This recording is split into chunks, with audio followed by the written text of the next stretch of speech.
Hello and welcome to day 3 of Small Talk Without Freezing. I'm your host, Emma, and I'm excited to explore with you the skill of active listening. It's a crucial part of any conversation, and once you master it, you'll find that your interactions become much more engaging and meaningful. Active listening is not just about hearing the words. It's about paying attention to the speaker, understanding their perspective, and responding thoughtfully. That's right, Emma. Active listening is what sets good communicators apart from great ones. It shows that you value and respect the other person's thoughts and opinions. Can you think of a time when someone really listened to you and how that made you feel? Try to recall that feeling out loud. When someone actively listens to us, it makes us feel heard, understood, and valued. It's a powerful way to build connections and deepen relationships. Now, let's talk about some useful phrases and sentence patterns that can help you practice active listening. For example, you can use phrases like "that's interesting," "can you tell me more about that?" or "I'd love to hear your thoughts on this."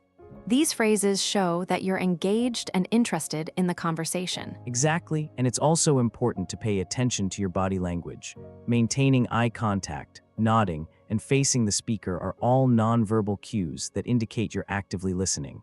Let's practice this with a short role play. Emma, can you start by telling me about your favorite hobby? And I'll show how to use some of these active listening techniques. Sure, Liam. I love photography because it allows me to capture moments and express my creativity.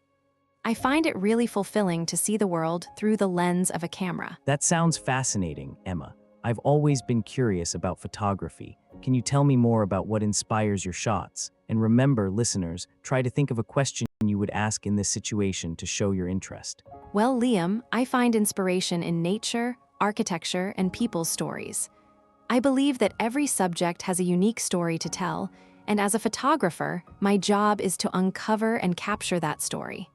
Now, let's switch roles. Liam, tell me about something you're passionate about, and I'll practice active listening. One thing I'm really passionate about is learning languages. I think it's amazing how languages can connect people from different cultures and backgrounds. It's not just about the language itself, but about the insights it gives you into the way people think and live. I completely agree, Liam. Language is a window into a culture's soul. I'd love to hear more about what you've learned from your language learning journey. How has it impacted your view of the world? It's been incredibly enriching. I've learned so much about different customs, traditions, and ways of life. It's really broadened my perspective and made me more open to new experiences. Now, let's talk about how our listeners can practice active listening in their daily conversations. For today's practice task, we want you to focus on actively listening to someone in a conversation. This could be a friend, family member, or colleague. Pay attention to what they're saying, ask follow-up questions, and show that you're interested in the conversation. Remember, active listening is a skill that takes practice. So be patient with yourself and keep working at it. And don't forget to use some of the phrases and techniques we discussed today.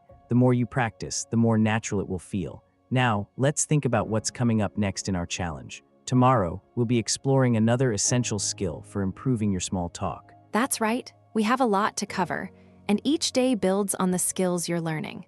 So, make sure to join us tomorrow for day 4 of Small Talk Without Freezing, where we'll dive into even more strategies to help you become a confident communicator. Before we move on to tomorrow's challenge, let's take a moment to reflect on what you've learned today about active listening. Think about how you can apply these skills in your conversations starting from now. And consider sharing your experiences with us. We're always happy to hear about your progress and offer any advice or support we can. Now, let's get ready to take on the next part of our challenge and continue improving our small talk skills together.